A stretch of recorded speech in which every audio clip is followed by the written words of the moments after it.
testar. Tá, e eu consegui também. Consegui. Conseguiu? Então tá. Bom, pelo menos está aparecendo gravando, né? Bom, uma boa noite a todos aí, né? Hoje a gente está no dia 2/7, a gente vai fazer a apresentação das bancas, dos artigos da graduação. Eu acho que é interessante a gente definir algumas regras aí, né? O professor Goiman estava comentando comigo que cada apresentação a gente vai ter no máximo aí 15 minutos, tá? É óbvio, quem fizer 16, 17 não vai ter aí nenhum problema, também aquele que fizer 12, 13. É só para a gente ter uma média e todo mundo conseguir apresentar bem, né? 15, 20 minutos, que seja. Outro apontamento é que não vai ser distribuído a nota para vocês depois da banca.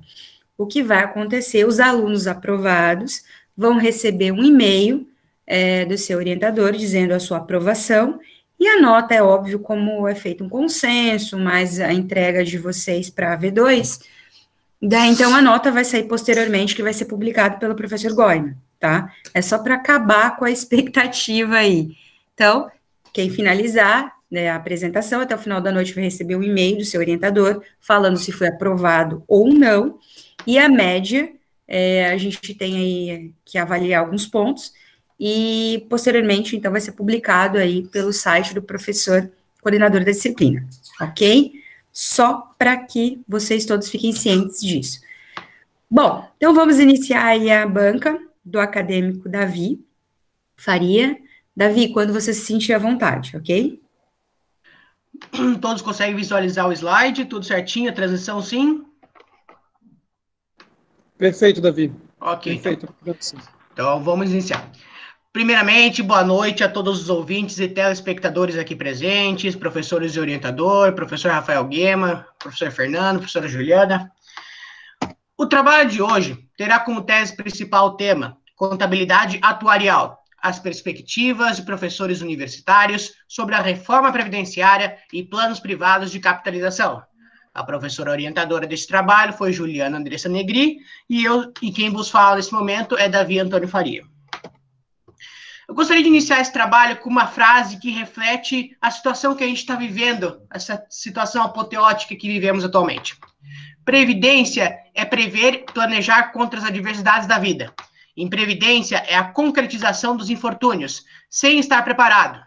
Por isso, é importante você se planejar financeiramente para os imprevistos da vida, pois, desse modo, estará protegendo as pessoas que você mais ama, inclusive você mesmo.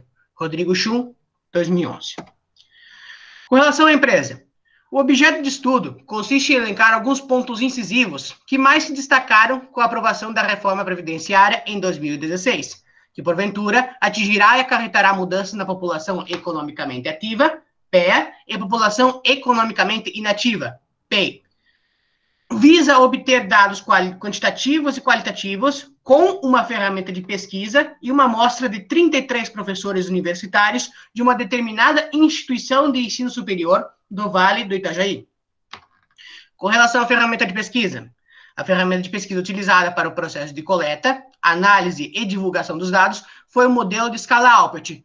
Os integrantes da amostra respondem 10 assertivas, aonde eles assinalam num grau de 1 até 5, ou seja, discordo totalmente, discordo, neutro ou parcialidade, concordo e concordo totalmente, em 3 níveis de conhecimento, sejam eles de importância, satisfação e diferença, em relação a apontamentos que foram alterados com a reforma previdenciária. O objetivo geral, ele visa identificar e analisar os resultados da pesquisa de forma quantitativa, sobre a importância, satisfação e diferença entre a velha e a nova reforma previdenciária. Esta que causou um grande impacto ao ser anunciada durante o governo pelo até então presidente Michel Temer. A pergunta problema: quais as percepções que um grupo de professores universitários manifestaram sobre o grau de importância, satisfação e diferença entre a velha e a nova reforma da Previdência? Projeto de Emenda à Constituição 287, de 2016. Metodologia foi dividida em 3 níveis. Com relação à abordagem, pesquisa qualitativa e quantitativa. Com relação à natureza dos objetivos, pesquisa descritiva. E, por fim, com relação aos procedimentos técnicos, visa a pesquisa documental e bibliográfica. Para o perfil da amostra, dos 33 professores universitários entrevistados, 51,52%, ou seja, 17, são do gênero masculino, e 48,48%, 16, são do gênero feminino. Com relação à idade dos colaboradores, 12,12%, ou seja, 4 desses professores possuem idade entre 20 a 29 anos. 36,36%, 12 desses professores possuem idade entre 30 a 39 anos. Mesma coisa para a faixa etária de 40 a 49 anos. 12,12%, 4 desses professores possuem idade entre 50 a 59 anos. E acima de 60 anos, representado com 3,04%, somente um professor. Com relação à análise vertical, neste gráfico pode-se inferir que há 3 legendas: importância, satisfação e diferença. A primeira representada pela cor alaranjada, a segunda pela cor azulada e a terceira pela cor rosa. Com relação à importância, a maioria acha importante a reforma da Previdência e percebem que a aprovação dela é benéfica tanto financeiramente quanto economicamente para o país. A somatória é de 330 opções assinaladas. A opção 5 equivale a 155 opções assinaladas, representando um percentual de 46,97% do total preenchido. Com relação à satisfação, a satisfação com relação à reforma demonstra que a amostra está satisfeita com a mesma, apesar de picos e proximidades com a neutralidade e não aceitação. A opção 5 equivale a 95 opções assinaladas, representando um percentual de 28,79%. A opção 3, com 75 opções assinaladas, equivale a 22,73%. E a opção 1, com 73 opções, equivale a 22,12%.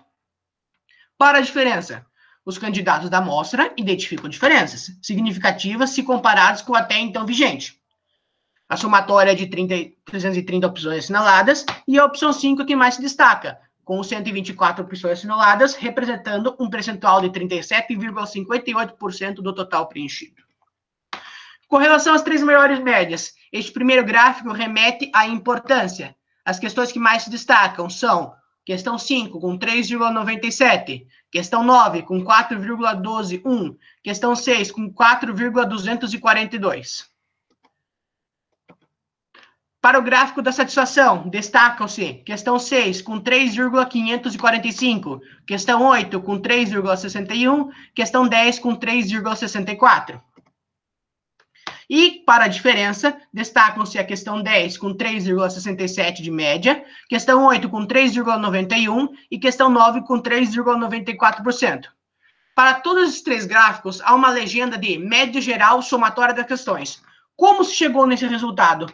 Pega-se a soma de todos esses valores e divide pelo número de vezes que aparece. Ou seja, são 3 médias que aparecem, esse vai ser uma divisora, que gerará um resultado específico se levarmos em consideração a operação matemática. Análise dos gráficos. Com os dados coletados das 33 amostras, percebe-se que a questão 9, de 15 a 20 anos de contribuição, o trabalhador receberá 60% da aposentadoria, mais um adicional de 2% para cada ano subsequente, até chegar aos 100% e 40 anos de contribuição.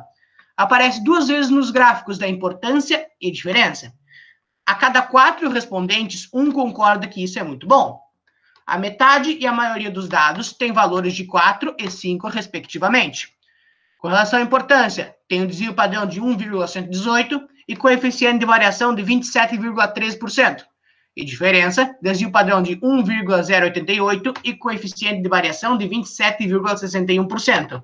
Ambas são amostras moderadas, estando abaixo de 30%.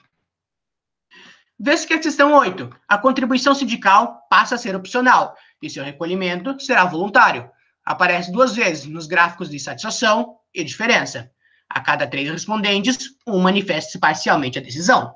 A metade e a maioria dos dados tem valor de 5. Com relação à satisfação, seu desvio padrão é de 1,580 e coeficiente de variação de 43,77%. E diferença, com desvio padrão de 1,422 e coeficiente de variação de 36,37%, resultando numa amostra heterogênea. Observe-se que a questão 10, as férias poderão ser fracionadas em até 3 períodos. mediante negociação, contando que uma delas seja de pelo menos 15 dias corridos. Aparece 2 vezes, no gráfico de satisfação e no gráfico da diferença. Cada 3 respondentes, um é parcial decisão. A metade e a maioria dos dados têm valores de 4 e 5.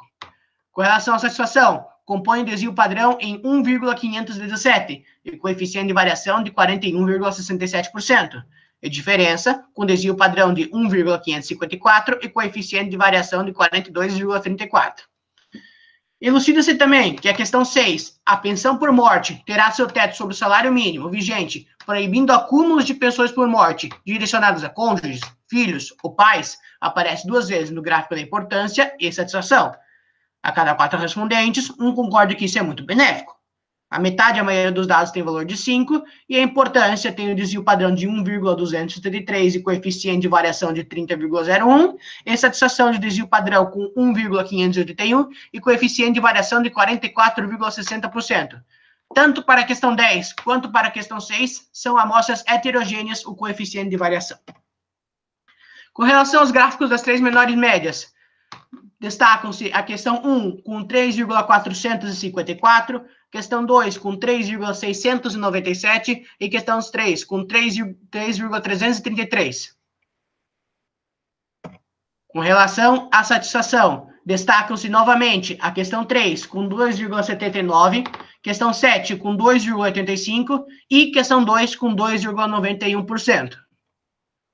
Para a diferença, destacam-se novamente a questão 3 com 3,242, questão 4 com 3,363 e questão 1 com 3,393.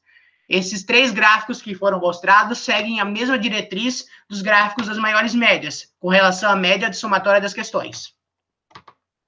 Analisando esses gráficos, percebe-se que a questão 3, na aposentadoria rural, o tempo mínimo de contribuição passará para 20 anos, com idade mínima equivalente para ambos os sexos.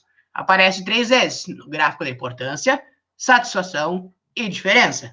A cada 3 respondentes, um é parcial decisão. A metade e a maioria dos dados tem valor 3. Com relação à importância, seu desvio padrão é de 1,404 e coeficiente de variação de 42,12%. Com relação à satisfação, desvio padrão de 1,536 e coeficiente de variação de 55,05. E diferença, desvio padrão de 1,600 e coeficiente de variação 49,35. Para os 3, são amostras heterogêneas. Questão 2. Na iniciativa privada, a aposentadoria será somente por idade. Homens, 65 anos e mulheres, 62 anos. Aparece 2 vezes no gráfico da importância e satisfação. A cada 3 respondentes, um manifesta parcialmente a decisão. Na metade, e a maioria dos dados tem valores de 3 a 4 e 1 a 5, respectivamente. Com relação à importância, desvio padrão de 1,334 e coeficiente de variação de 36,08%. Satisfação, desvio padrão de 1,549 e coeficiente de variação de 53,23%. Amostra heterogênea. Para a questão 1, os empregadores não terão mais que recolher FGTS dos funcionários aposentados. Aparece 2 vezes, em importância e em diferença.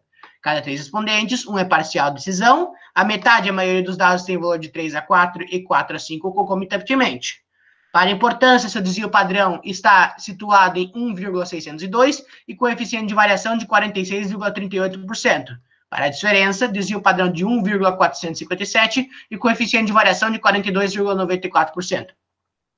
E a questão 7, a contribuição do INSS em sua alíquota efetiva variam de 11,69% a 12,86%, para aqueles que receberem salários de R$ 6.101,06 até R$ 10.000. Aparece 1 vez no gráfico da satisfação. A cada 3 respondentes, um é parcial decisão, a metade, a maioria dos dados tem valor de 3 a 4, respectivamente. Para a satisfação, seu desvio padrão é de 1,467 e coeficiente de variação de 51,47%. Tanto para a questão 1 quanto para a questão 7, suas amostras estão concentradas em amostras heterogêneas, ou seja, amostras de alto risco. A média geral dos 3 indicadores. Com relação a este gráfico, infere-se a união dos gráficos das 3 maiores médias. Aqueles 3 gráficos anteriormente apresentados, eu juntei num único só.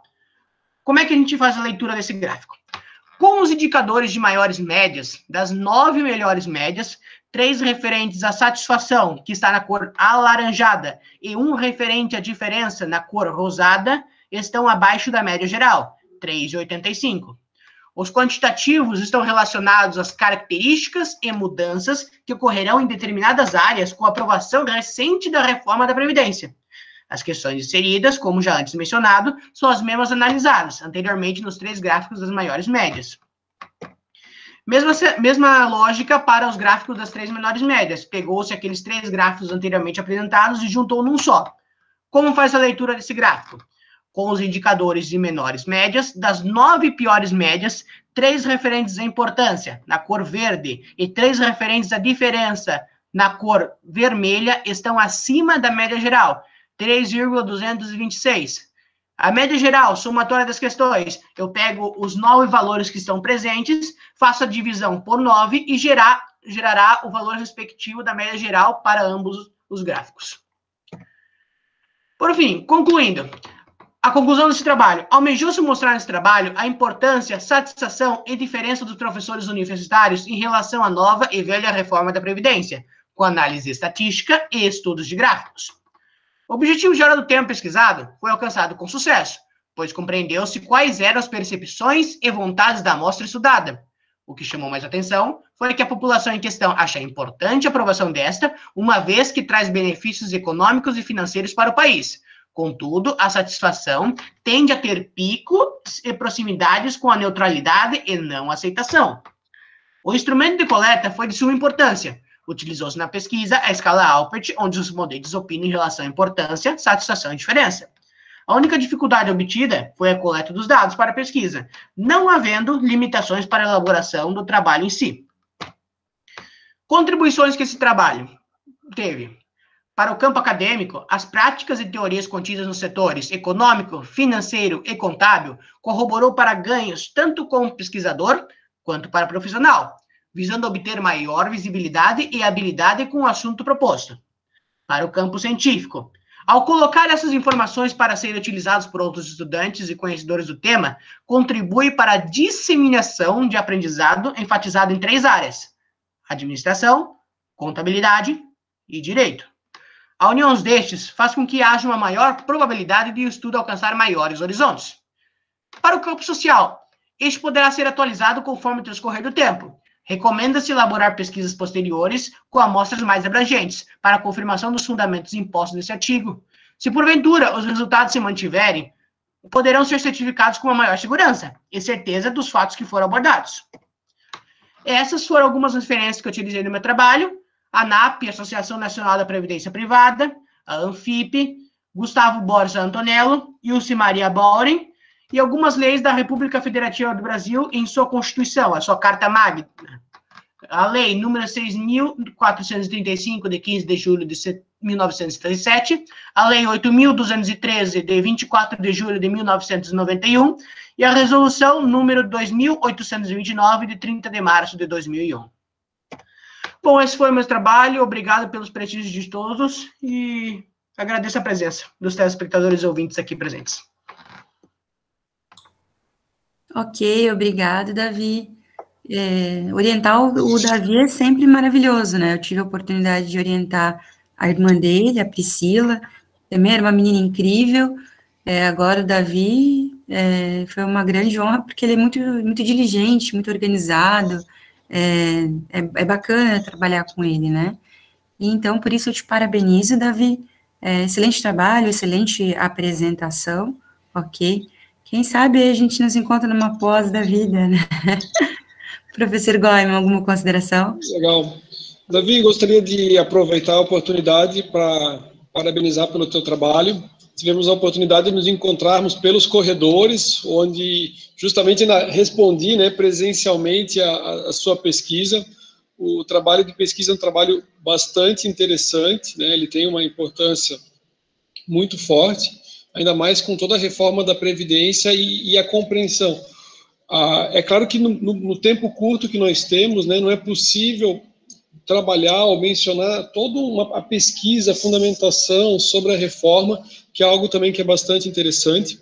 Eu não tenho nenhuma pergunta, só quero justamente parabenizar pelo excelente trabalho. Tu és um excelente aluno, né, extremamente dedicado, tenho uma satisfação de tê-lo em minha sala de aula, e que nem a professora Juliana falou, né, será uma honra, né, encontrá-lo numa pós-graduação.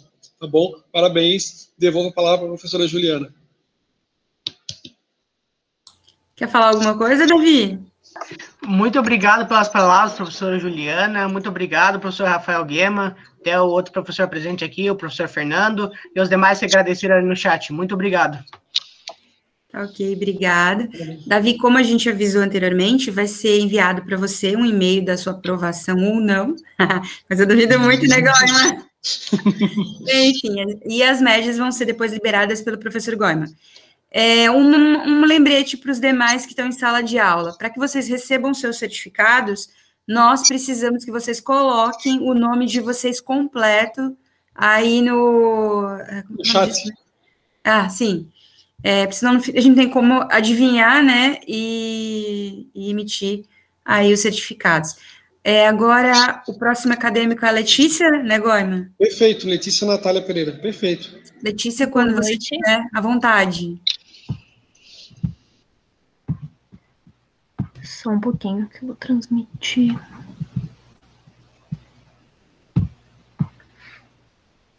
Boa noite a todos. Estão conseguindo ver minha tela? Sim. Sim, também. Sim, também. Novamente, boa noite a todos. O tema do meu trabalho é planejamento tributário. Um estudo de caso para a escolha de regime de tributação de uma empresa do ramo hoteleiro. O meu orientador foi o professor Rafael. A empresa estudada, ABC Hotel, ramo hoteleiro. O nome utilizado foi um nome fictício por opção da empresa não querer apresentar os dados, manter em sigilo. Ela está atuando no ramo hoteleiro desde 1993. Atualmente ela fica em Balneário Camboriú. É um hotel referência na cidade. O hotel oferece diversas acomodações, desde a mais simples até a mais luxuosa. Eles têm diversos atrativos para os hóspedes. Inclusive, um dos atrativos que eu resolvi citar é que eles têm um projeto que é Amigo do Cão. Eles oferecem tanto casinha como potinhos de ração, de água para o cachorro. O cachorro pode acompanhar o hóspede durante todo o hotel ali, dormir junto no quarto e tal. Eles têm diversos atrativos bem legais. Eles são referência em conforto e sofisticação. Meu problema de pesquisa é qual regime tributário é o mais adequado para maximização de resultados, redução de incidência de impostos e melhor resultado econômico para a empresa. Objetivo geral: realizar uma investigação a respeito dos regimes de tributação, lucro real, lucro presumido e simples nacional, buscando analisar o regime tributário que mais se adequa às necessidades de uma sociedade empresária limitada do ramo hoteleiro. Objetivos específicos: projetar os resultados da empresa hoteleira para o exercício de 2019 e apurar os tributos devidos em cada regime de tributação. Desenvolver um comparativo com os 3 regimes de tributação. Concluir por meio de um planejamento tributário qual regime de tributação apresenta a menor carga tributária para a empresa analisada. Revisão bibliográfica. Aqui eu vou citar os pontos que eu coloquei na revisão bibliográfica. Contabilidade como forma de gestão estratégica. A contabilidade, ela se apresenta como um importante aliado, porque eles são os geradores de informação relevantes, que pode auxiliar os gestores nos processos das tomadas de decisões. O planejamento tributário. O planejamento tributário, ele permite que a empresa alcance o objetivo pretendido, pois ele trata de um conjunto de medidas que visa, através de meios lícitos, a escolha entre alternativas que possam amenizar o ônus tributário para a empresa. Regime de tributação, a gente utilizou 3 regimes, que foi o Simples Nacional, o lucro presumido e o lucro real. O Simples Nacional, ele surgiu como um regime que possibilite uma carga menor de tributação, desburocratizando e facilitando o recolhimento de impostos. O lucro presumido, ele é um regime de tributação simplificado para determinar a base de cálculo do IR e da contribuição social, daquelas empresas que elas não se enquadram na obrigação de apurarem pelo lucro real. Já o lucro real é uma forma de tributação que corresponde ao lucro líquido do período.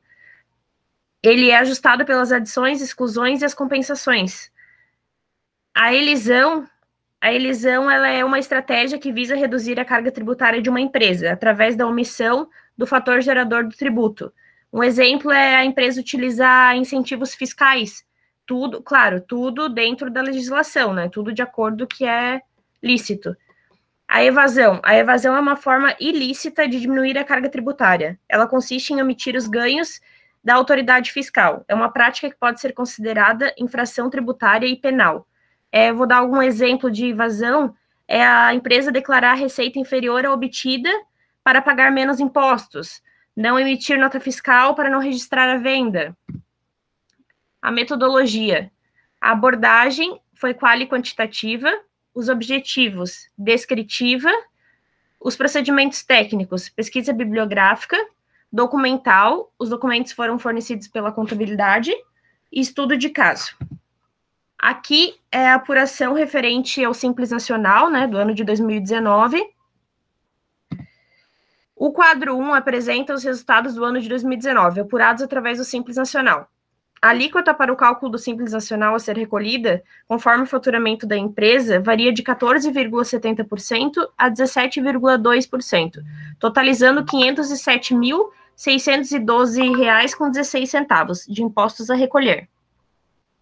Já a alíquota utilizada para o cálculo da folha de pagamento é de 8%, totalizando R$ 52.821,40 de FGTS a recolher. Aqui é o quadro que apresenta o cálculo da apuração dos impostos do lucro presumido. Como vocês podem observar, o PIS e o COFINS é apurado mensalmente e o IRPJ e o CSLL é trimestral. O PIS e o COFINS foram apurados mensalmente, aplicando-se a alíquota de 0,65 para o PIS e 3 para o COFINS, totalizando R$ 20.504,19 referente ao PIS, R$ 94.634,73 para o COFINS.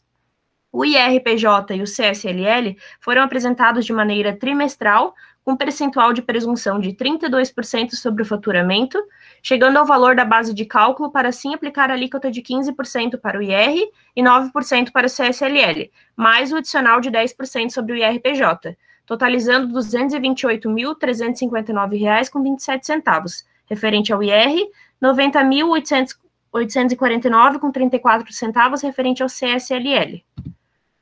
Aqui é a planilha com o quadro de apuração referente ao lucro real. O PIS e o COFINS, eles são apurados mensalmente, o IRPJ e o CSLL também são apurados mensalmente. Como vocês podem observar, tem alguns quadros que estão em branco. Esses que estão em branco foi porque a empresa apresentou prejuízo nesse período. Quando a empresa apresenta prejuízo, a empresa está isenta de pagar impostos naquele mês. O quadro 3 apresenta os resultados dos tributos federais, apurados através do lucro real. As alíquotas aplicadas sobre o lucro líquido, para fins de apuração de IR e CSLL, foram de 15% e 9%, mais o adicional de 10% sobre o IRPJ. O total apurado de IR foi de R$ 482.790,72 e CSLL R$ 180.284,66.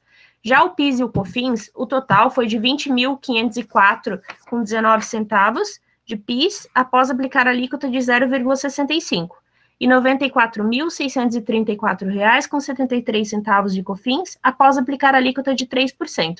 O PIS e o COFINS, ele é acumulativo, pois a empresa ela tem um benefício fiscal. Caso ele não tivesse esse benefício fiscal, a alíquota do PIS e do COFINS seria de 1,65 para o PIS e 7,60 para o COFINS, mas como ela tem esse benefício, a alíquota reduz. Aqui é a planilha com o cálculo do ISS. No Simples Nacional, o valor do ISS ele é recolhido dentro da guia do DAS. Já no lucro presumido e no lucro real, é feita uma guia avulsa, que é retirada no site da prefeitura. A alíquota é de 2,50%, como vocês observam ali, 2,50%, 2,50%, e o total de R$ 78.862,27. Aqui é o cálculo dos encargos sociais. Essa tabela aqui é referente ao lucro real e o lucro presumido. O lucro real e o lucro presumido contribuem para o financiamento da Seguridade Social através da folha de salários e Prolabore. Contribui com 20% para a contribuição à Seguridade Social, com até 2% resultantes dos riscos ambientais, que é o RAT, e 1,56% resultantes do fator acidentário de prevenção, que é o FAP. E a contribuição destinada a terceiros, que é de 5,8%. No Simples Nacional, como eu expliquei anteriormente, é recolhido de encargos sociais somente o FGTS, que é a alíquota de 8%. A conclusão, a comparação dos encargos, a totalização do Simples Nacional ficou R$ 560.433,56. Já no lucro presumido, ficou R$ 759.885,75. E no lucro real, R$ 1.103.752,50.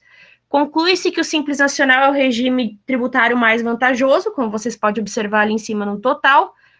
Ele tem a vantagem de ter a guia de arrecadação, né, que é simplificada, é somente o DAS, é diferente do lucro presumido e do lucro real, que tem diversas guias para pagar, ali é uma guia só.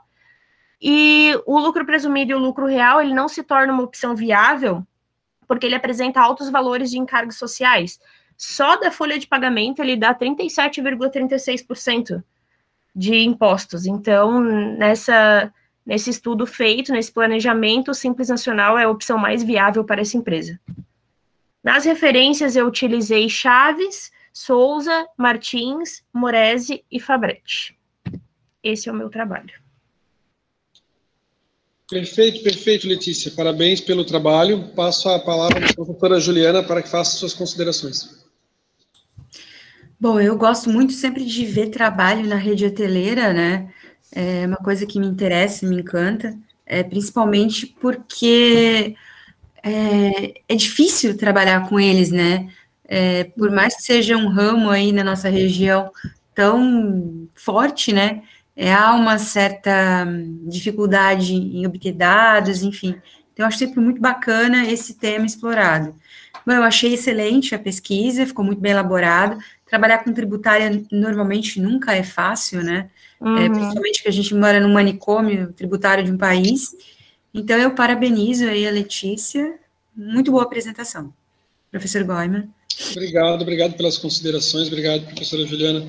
Letícia, só tenho a te parabenizar ao longo de todo o ano, desde o estágio 1, estágio 2, fosse uma excelente acadêmica, tenho certeza da tua competência profissional, desde o início, desde a escolha do tema, buscar as informações, toda a fundamentação teórica, trabalhar com os dados, fosse uma aluna exemplar, sempre me cobrando, professor, como é que eu já posso fazer? O próximo passo. Excelente, parabéns mesmo. Professora... desculpa, passa a palavra, professora, passa a palavra para a Letícia, caso ela deseje fazer mais algumas considerações ou agradecimentos.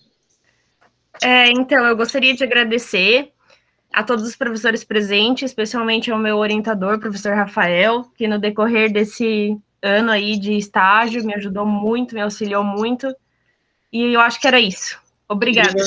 Obrigado pelo carinho. Senhores, então, passo a palavra para Ana Cristina Pinheiro de Macedo Monteiro, a próxima apresentação. Boa noite, professor. Boa noite, professora. Boa noite. Tudo bem? Vou colocar aqui, só um momento.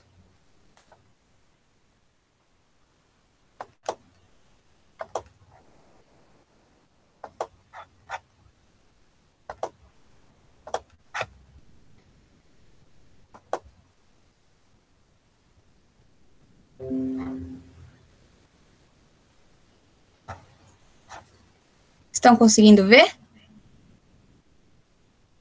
Sim, perfeitamente. Tá excelente. Tá. Obrigada. Boa noite a todos. Meu nome é Ana Cristina. Eu vou fazer a apresentação da minha pesquisa, realizada sobre a supervisão do professor Rafael. O tema da pesquisa é o Orçamento Base Zero como uma opção para a elaboração do orçamento da Secretaria Municipal de Saúde de Camboriú. Essa pesquisa ela foi realizada na Secretaria Municipal de Saúde de Camboriú, ou Fundo Municipal de Saúde de Camboriú, e no momento da pesquisa, A secretaria contava com 517 colaboradores, divididos em 24 unidades espalhadas pelo município. A pergunta-problema da pesquisa foi: o orçamento base zero é uma boa opção para a elaboração do orçamento da Secretaria Municipal de Saúde de Camboriú? E em comparação com a metodologia utilizada atualmente, vale a pena optar por utilizar o orçamento base zero? A fim de responder essa pergunta, né, foi definido como objetivo geral analisar se o orçamento base zero é uma opção apropriada para a elaboração do orçamento da Secretaria Municipal de Saúde de Camboriú e identificar a viabilidade de sua aplicação na entidade. Os objetivos específicos traçados foram conceituar o orçamento geral, o orçamento público e o orçamento base zero, descrever as vantagens e as desvantagens do método base zero, comparar a metodologia utilizada atualmente com a do orçamento base zero. Quanto à parte da revisão bibliográfica ou fundamentação teórica, foi apresentado na parte de orçamento, os conceitos e a importância dessa ferramenta de gestão. Na parte de orçamento público, foram apresentados seus conceitos, a importância, toda a parte de legislação, dos prazos e da vigência também do orçamento. E na parte de orçamento base zero, além dos conceitos da importância, né, a explicação de toda a metodologia, suas vantagens, suas desvantagens, aquilo que o método requer para sua aplicação. A metodologia da pesquisa foi de natureza aplicada, com classificação exploratória, de abordagem qualitativa, análise de raciocínio hipotético dedutivo, com coleta de dados por levantamento bibliográfico e estudo de caso de amostragem intencional. Então, foram entrevistadas 2 pessoas, né, ligadas diretamente ao orçamento da Secretaria de Saúde, né? Essas 2 pessoas seriam, no caso, a coordenadora do setor de compras e contratos e a coordenadora do setor de planejamento da secretaria. No primeiro momento, foi perguntado a elas, né, individualmente, se elas teriam algum contato com algum método orçamentário, quais orçamentos que elas conheciam, né? Ambas responderam que tiveram contato e experiência, né, conhecimento apenas com o orçamento tradicional. E uma delas, a coordenadora de compras e contratos, disse que teve um breve contato com o orçamento base zero através de trabalhos acadêmicos da faculdade. No segundo momento, foi apresentado para elas um resumo, né, de como é o orçamento base zero, a importância dele, o que o método exige, as vantagens, as desvantagens, né, tudo que apresenta na pesquisa na parte de fundamentação teórica. Foi perguntado, então, para elas se as vantagens que o método apresenta superam as desvantagens que ele tem. Então, na visão da coordenadora de compras e contratos, seria mais vantajoso, principalmente para a abertura de contas e de novos serviços.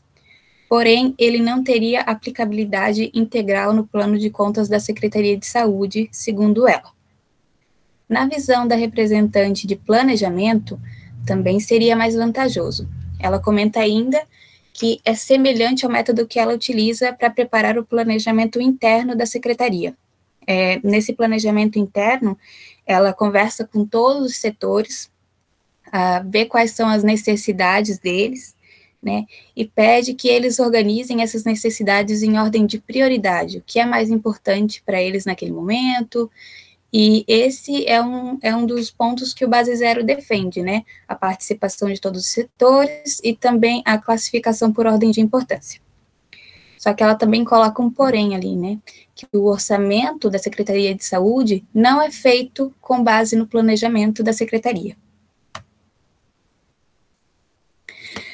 Então, foi perguntado para elas como que funciona o método atual, como que é esse método para a Secretaria de Saúde, né, o método orçamentário. A partir das respostas dela, então, da resposta delas, foi possível destacar os seguintes pontos. O primeiro, e o mais importante é que a Secretaria de Saúde, apesar de ela ser um fundo, ela não tem uma contabilidade interna.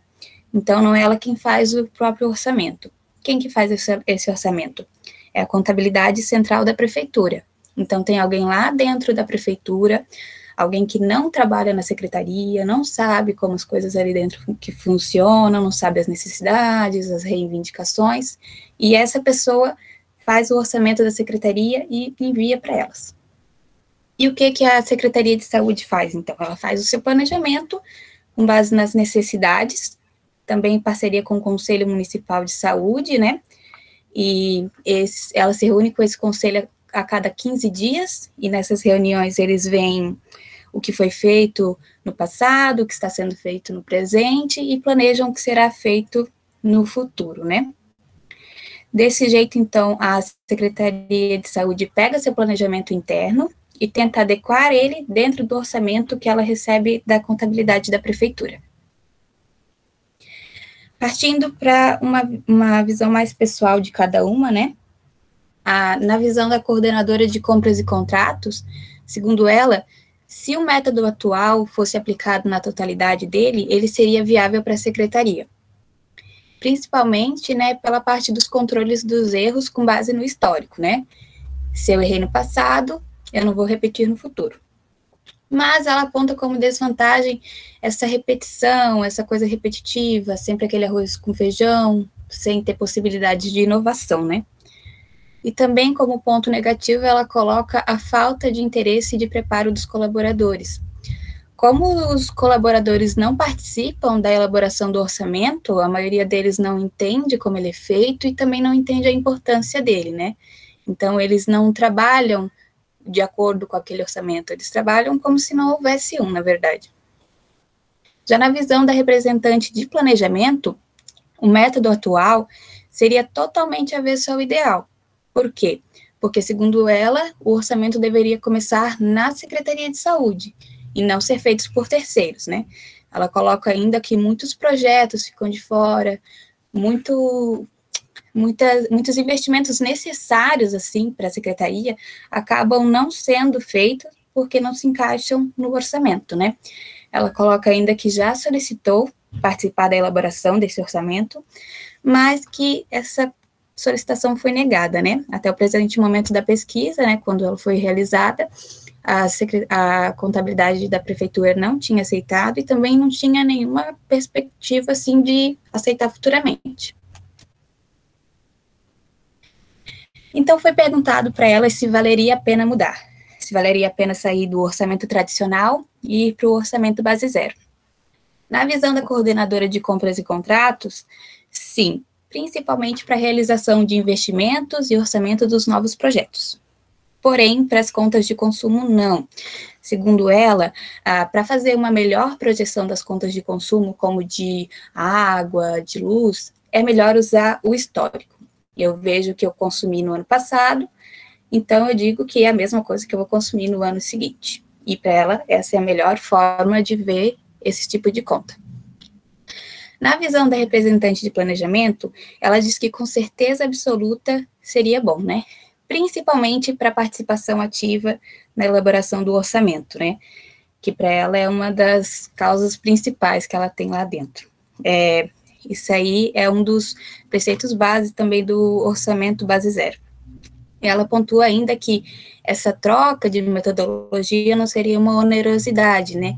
E sim um investimento para a gestão da secretaria. Com base nessas respostas, a gente pode destacar, então, os seguintes pontos na conclusão. O primeiro é de que o orçamento é uma das principais ferramentas de gestão, né? Seja para qualquer tipo de entidade, seja uma entidade pública ou privada, né? Ele é essencial para o sucesso da organização. O segundo ponto é de que o orçamento base zero, ele é, sim, uma boa opção para o orçamento da Secretaria Municipal de Saúde de Camboriú.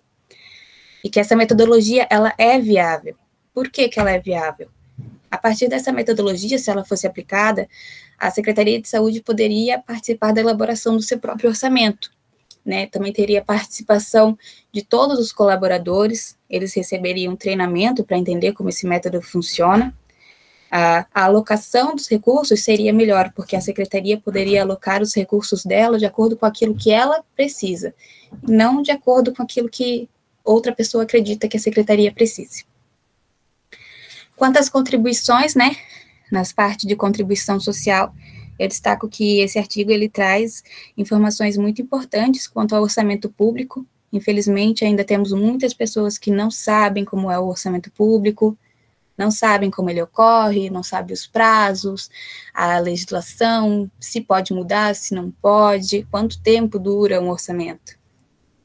Na parte de contribuições acadêmicas, eu destaco que esse tema, né, bem específico, o orçamento base zero na gestão pública, na parte de artigos científicos, ainda é pouco estudado. Se você for fazer uma pesquisa, né, você vai já encontrar que o orçamento base zero na gestão pública é uma coisa que vem sendo comentada até por parte de governantes, mas na parte de artigos científicos ainda é pouco comentada. Das limitações do artigo, a limitação principal que eu destaco é de que a Secretaria de Saúde não faz o seu próprio orçamento.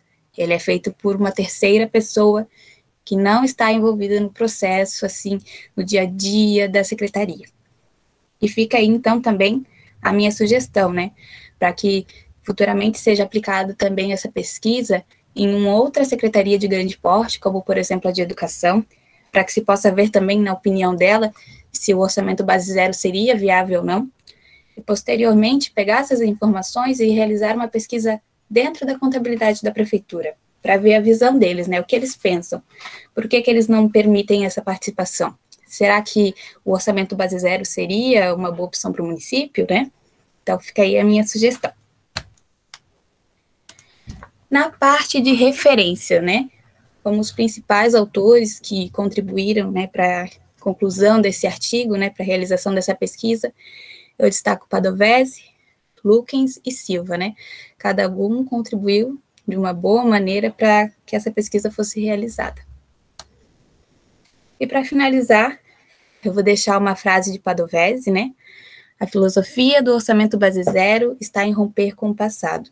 Essa, para mim, é a melhor definição do orçamento base zero, que o propósito desse método é deixar o passado para trás, pensar daqui para frente, quais são os objetivos agora, o que a empresa precisa agora, para poder ter sucesso no futuro. E é isso. Obrigada. Perfeito, parabéns, Ana. Passo a palavra para a professora Juliana para as suas considerações. Oi, boa noite, Ana. Meus parabéns pelo trabalho. Nossa, você não imagina a minha surpresa quando eu vi um OBSI na prefeitura, que é um aluno trabalhando com isso. Eu vi o orçamento base zero, aí quando eu era jovem, igual vocês. Eu fui fazer um estágio e eu passei pela Filadélfia, e lá na prefeitura da Filadélfia, eles já usavam o orçamento base zero, né? Eu me lembro que estava até um filme na época que foi feito lá em Filadélfia, e eu fui lá por causa do filme. E acabei surgindo na prefeitura da cidade, olha que loucura, né? E vai conversa para ali, conversa para cá, e eles falaram no tão famoso orçamento base zero, que lá é o OBSI. Aí eu me lembro que eu estava na faculdade ainda, eu falei, mas que raio que é isso? E eles foram me explicar, e eu voltei cheia de ideias, né? Mas a gente está falando da época de 2000, né? 20 anos atrás. E olha só, há 20 anos atrás já se usavam isso em prefeituras de outros lugares do mundo, e aqui, né, ninguém nem tinha ideia, né? E 20 anos passaram e a gente ainda tem uma restrição de usar uma ferramenta que dá tão certo, né? Então, meus parabéns, gostei muito da apresentação, e tomara que, né, seja implantada aí, porque é uma ferramenta realmente muito boa. Professor Goiman. Muito obrigado, professora Juliana, pelas considerações, fantástico. Eu só tenho a parabenizar a Ana, também uma excelente acadêmica. Ao longo desse um ano, nós fomos conversando. A Ana, além de toda a graduação, que eu acredito que com os outros professores também ela tenha sido uma excelente aluna, né? Ela foi fazendo diversas certificações pela Escola Nacional de Administração Pública, então ela foi obtendo a respeito de orçamento público. Então, o trabalho, até sugiro, né, para todos os nossos acadêmicos que estão aqui acompanhando a aula ou que vão assistir depois, né, o artigo dela ficou muito bacana e a fundamentação teórica foi muito bem esquematizada e sintetizado a respeito do assunto, bem legal mesmo. Parabéns, passo a palavra para as suas considerações finais e agradecimento, Ana. Muito obrigada, professor, obrigada, professora. Agradeço. A professora Juliana foi quem me sugeriu o tema, aliás, na minha primeira aula, lá no ano passado, estava meio perdida, e ela sugeriu, aí eu fui atrás. Depois eu passei para o professor Rafael, e ele sugeriu esses cursos, né, que tinha ali online, e eu fiz todos os cursos sobre orçamento público, e eu gostei do assunto, me interessei bastante. Agradeço ao professor Rafael, teve um momento aí que eu fiquei muito nervosa, que eu queria desistir, não queria mais, mas ele me tranquilizou, e agora deu tudo certo, tá? Obrigada a todos aí que me assistiram, obrigada mesmo, e estou muito feliz. Legal, parabéns. Parabéns. Então, dando continuidade, passo a palavra para a acadêmica Gabriela Venâncio Pereira, para que ela possa iniciar a sua apresentação.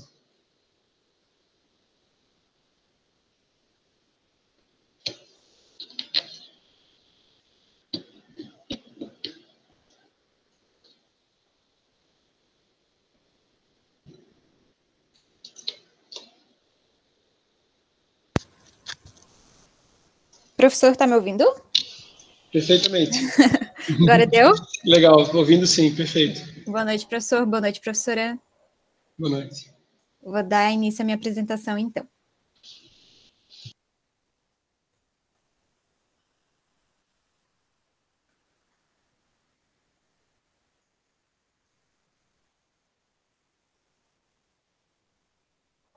Estão vendo? A apresentação, agora sim.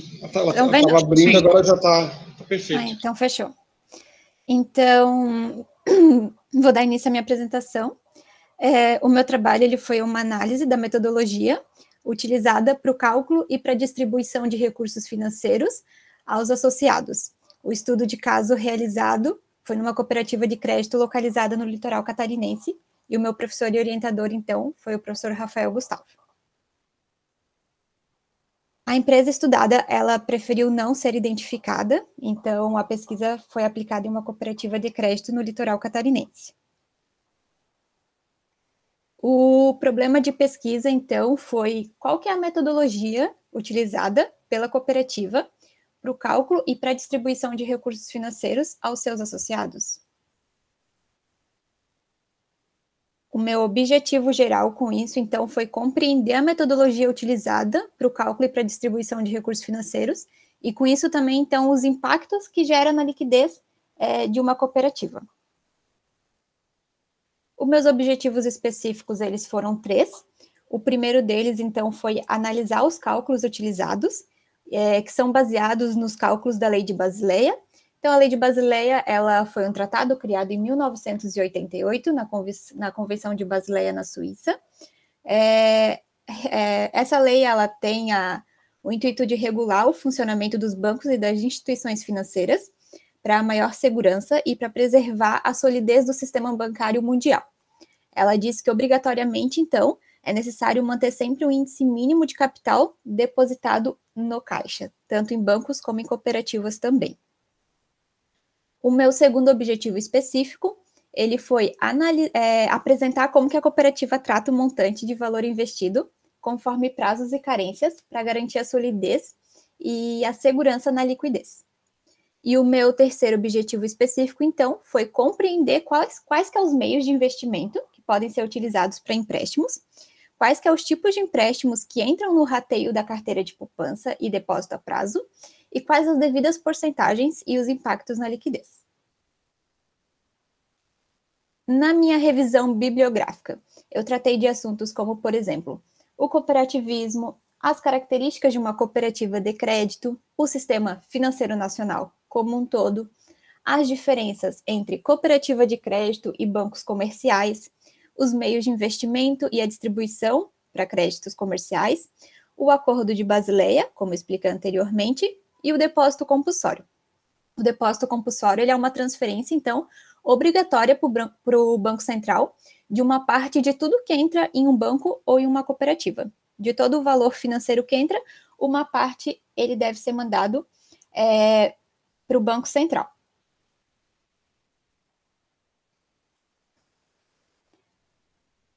Então, sobre a minha metodologia, quanto à metodologia aplicada, então, foi realizada uma pesquisa descritiva, que segundo Barros e Lefeld, então, na pesquisa descritiva, é feito um estudo e uma análise da realidade, sem a interferência do pesquisador, e o instrumento para coleta de dados utilizado foi a pesquisa documental, então, eu utilizei de documentos da cooperativa, que explicam a metodologia de cálculo, e de pesquisas também que eu realizei com a cooperativa, né, com as pessoas responsáveis por essa área.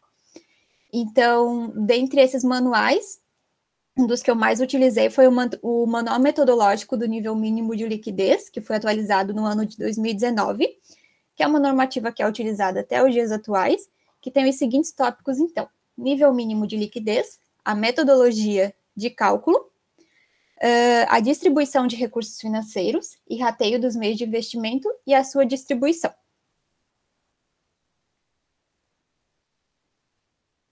Então, começando respondendo o meu primeiro objetivo, né? Então, como explicado anteriormente, os cálculos eles são baseados na Lei de Basileia. Essa regra ela indica que a instituição financeira ela tem que medir o risco de saída do dinheiro da sua cooperativa e, com base nisso, ela deve manter um valor mínimo de recurso financeiro. Então, a cooperativa, em estudo, ela possui um método chamado Cálculo de Nível Mínimo de Liquidez, né, NML, que é um valor que obrigatoriamente precisa mandar para o Banco Central do Brasil, caso venha a passar por alguma situação de imprevisto, né, que corresponde, então, a no mínimo 20% e no máximo 40% dos depósitos que podem ser retidos. Então, eles não podem guardar menos que 20% e nem mais que 40%. As cooperativas, elas não têm obrigatoriedade de realizar o recolhimento compulsório, né? Somente os bancos. Então, por isso, elas são obrigadas a estabelecer, caso elas decidam por não recolher o compulsório, elas são obrigadas a estabelecer uma metodologia de cálculo de nível mínimo de liquidez. A metodologia, então, de cálculo do nível mínimo de liquidez, ela é estabelecida visando assegurar a manutenção dos ativos líquidos, que podem ser prontamente convertidos em caixa em situação de estresse, uma situação de estresse financeira que a cooperativa venha a passar. Então, para realizar esse cálculo do nível mínimo, é necessário calcular as saídas líquidas de curto prazo, as saídas em estresse e a base de depósito atual da cooperativa. As saídas líquidas de curto prazo é feito um cálculo onde são feitas as saídas previstas para um horizonte de 30 dias, menos as entradas previstas para um horizonte de 30 dias.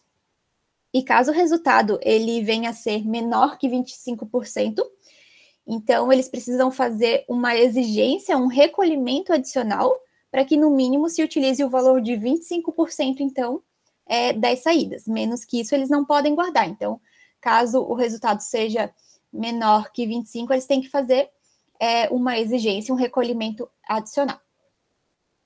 O Banco Central do Brasil, ele considera um período de estresse de curto prazo como a perda parcial dos depósitos, então, muita gente sacando ao mesmo tempo o seu dinheiro, a perda parcial da capacidade de captar recursos no curto prazo, então, muita gente deixando de guardar o seu dinheiro em aplicações, em poupanças, e também o aumento da inadimplência. Então, muita gente entrando em situação devedora com o banco. Além do cálculo, então, das saídas de curto prazo, saída de estresse, é necessário apurar a base de depósitos da cooperativa.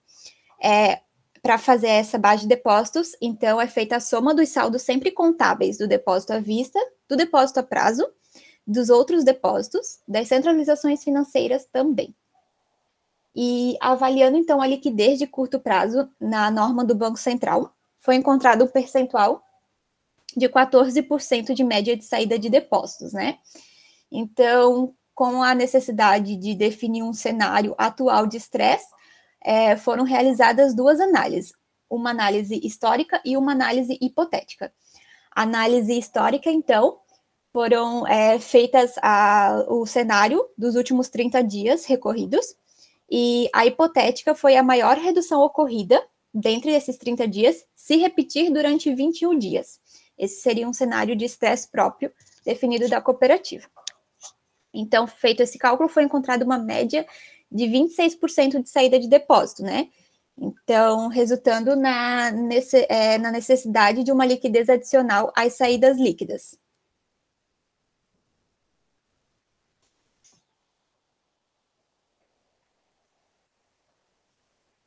Então, considerando o comportamento do histórico de resgate por tipo de produto, como, por exemplo, o depósito a prazo e o depósito à vista, a aplicação de 12% adicional, ela foi distribuída da seguinte forma.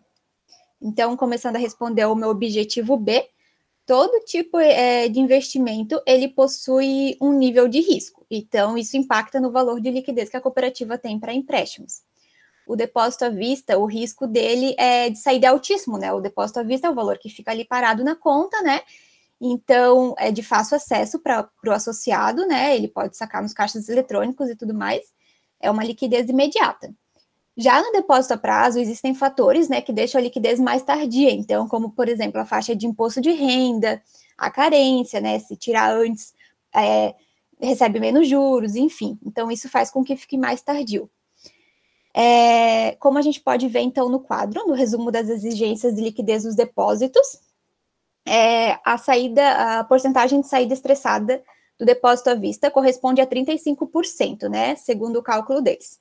Então, todo o valor que entra, eles não podem utilizar 35% para empréstimos financeiros. Então, entrou R$100, por exemplo, R$35 eles têm que guardar e podem utilizar para empréstimo só R$65. Em questão de depósito a prazo sem carência, a porcentagem de saída estressada, ela corresponde a 8,75%. Né? Então, eles já podem utilizar uma quantia maior para empréstimos. E o depósito a prazo com carência, eles podem utilizar um valor maior ainda, né? O valor de 4,5% só precisa ser guardado. Já o depósito a prazo com trava, eles não têm necessidade de guardar nenhum valor. Então, esse valor ele pode todo ser concedido em forma de empréstimos.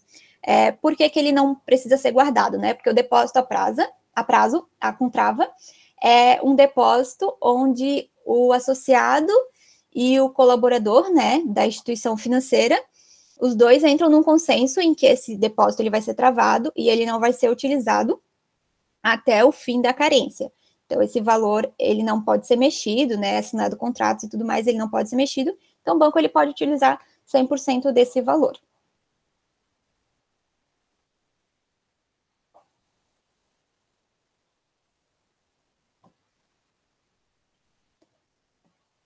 E respondendo, então, ao meu terceiro objetivo, então, posterior à separação de todo esse valor que deve obrigatoriamente ser guardado, a cooperativa ela consegue saber qual que é o montante financeiro que eles podem conceder aos associados em forma de empréstimo, então. Então, na cooperativa em estudo, o cálculo de distribuição de recursos como crédito é feito com base nos depósitos da cooperativa como um todo, e não de forma individual, agência por agência, né? Para que isso fosse feito, seria necessário que a contabilidade, então, de cada agência fosse feita por ela mesma e não por terceiros. Então, são chamadas de disponibilidades, né, tudo aquilo que está disponível, o depósito à vista, o depósito a prazo, o capital social, que é o valor dos sócios, as reservas, que é o valor financeiro reservado da cooperativa, e as sobras acumuladas, que é o resultado do exercício. Então, para a distribuição das disponibilidades, a cooperativa em estudo, então, ela filtra os meios de investimento e, com base nas suas porcentagens devidas, ela consegue saber o quanto que possui para concessão de empréstimo para cada linha de crédito. Então, o cálculo da liquidez é baseado na soma de valores do depósito a prazo, depósito à vista, capital social, reserva e sobras acumuladas. Então, subtraindo os recursos de créditos que já estão aplicados e subtraindo o valor que precisa manter como segurança, caso alguém venha utilizar o valor do depósito à vista, né? E o que sobra, então, é o valor que ainda pode ser emprestado, sempre levando, então, em consideração os valores de cálculo de nível mínimo de liquidez. É feito, então, posteriormente, o filtro dos meios de investimento para rateio, onde a poupança ela alimenta a linha de crédito rural, linha de crédito para microempreendedores e linha de crédito imobiliária. Então, ela pode ser aplicada toda a poupança que a cooperativa tem, ou 100% em crédito rural, ou limitado a 20% em crédito para microempresários, ou limitado em 50% para crédito imobiliário. Já com a linha, então, do depósito a prazo, esse valor ele pode ser distribuído sem nenhuma porcentagem específica, né? Em linhas de crédito geral, como, por exemplo, comercial, rural, imobiliário, financiamento, entre outros. O único cálculo que a cooperativa faz é para ver o spread que a cooperativa vai ter em diferentes formas de empréstimo para não haver perda de rentabilidade, né? O spread ele é a diferença entre o que o banco paga de juros ao investidor e o que ele cobra de juros nos empréstimos. A letra de crédito do agronegócio, que é a LCA, né, que quer dizer os investimentos, né, que são os investimentos para o custeio do setor agrícola, ela é uma forma de investimento que ela pode ser distribuída 100% para o crédito rural, ou ela pode ser limitada a 30% para outras linhas de crédito gerais.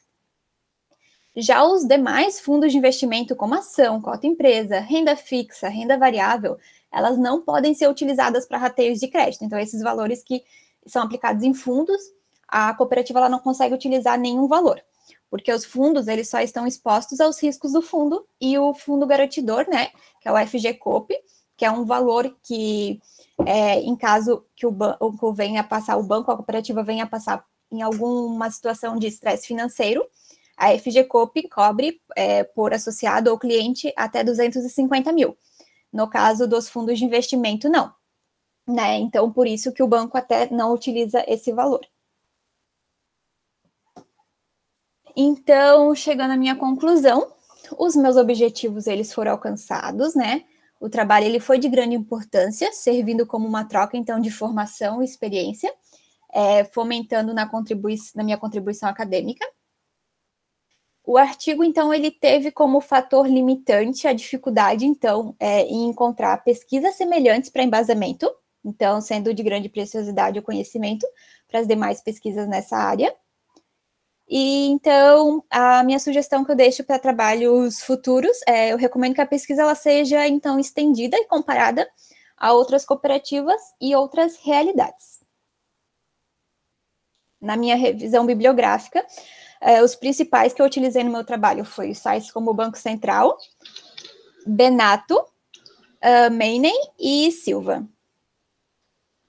E é isso. Assim eu finalizo minha apresentação. Parabéns pela apresentação. Passo a palavra para a professora Juliana. Parabéns pela apresentação, Gabriela. É engraçado, eu nunca tinha pensado em fundos de investimento em cooperativas, né? A gente tem mania de achar que cooperativa é uma empresa que não gera lucro, né? Embora tenha uma carga tributária especial aí, são um dos maiores valores representativos a título de empresas, né? De resultados, embora pressupõe-se que ela não gere lucros, né? Sim. Eu achei muito interessante mesmo por isso, porque eu não tinha essa percepção de fundos de investimento nessa modalidade de empresa, embora a gente saiba que não deixa de ser uma empresa, né? Uhum. Mas não tem essa percepção, talvez pela característica de cooperativa, né? Uhum. Mas, de qualquer forma, ficou excelente trabalho, Gabriela, gostei bastante da sua apresentação, o vínculo, inclusive, com as normativas, ficou muito bom, meus parabéns. Obrigada. Legal. Obrigado, professora Juliana. Então, Gabriela, também tenho a te parabenizar pelo trabalho, um excelente trabalho, desde o primeiro momento quando nós iniciamos a nossa conversa, né, a gente sabia que o trabalho ia ser bastante árduo, difícil em relação à obtenção de dados, em relação à obtenção de informações, mas que é um trabalho de grande valia, como foi muito bem apresentado e demonstrado, porque como é captado os recursos e como é que esses recursos são distribuídos, ou de que forma funciona, realmente é uma grande caixa preta para quem está fora da cooperativa, para quem está fora de uma instituição financeira, e até para quem trabalha na instituição financeira, que nem a gente pode ver, ou que nem a gente tem vários colegas que trabalham, né, em instituições financeiras, em cooperativas, e isso não é algo que é aberto. Então, a gente tem a oportunidade de obter essas informações, de poder trazer e explicar, né, para o mundo acadêmico, para os demais, ali é um trabalho realmente fantástico. Parabéns, excelente trabalho. Passo a palavra novamente para você, para as suas considerações e agradecimento final. Então, tá. Muito obrigada, professora Juliana e professor Rafael. Deixo o meu agradecimento em especial ao professor Rafael, que em todo o trabalho me auxiliou de todas as formas possíveis e sempre respondendo e tirando todas as minhas dúvidas, né? E eu sempre muito preocupada, e ele sempre dizendo que tudo ia dar certo, que era para eu me acalmar e que, enfim, isso facilitou bastante, deixa a gente bem mais confiante. Muito obrigada. Perfeito, perfeito. Senhores, então, dando continuidade às nossas apresentações da nossa noite de hoje, passo a palavra para a acadêmica Maiana Antunes Pereira. Oi, boa noite. Boa noite.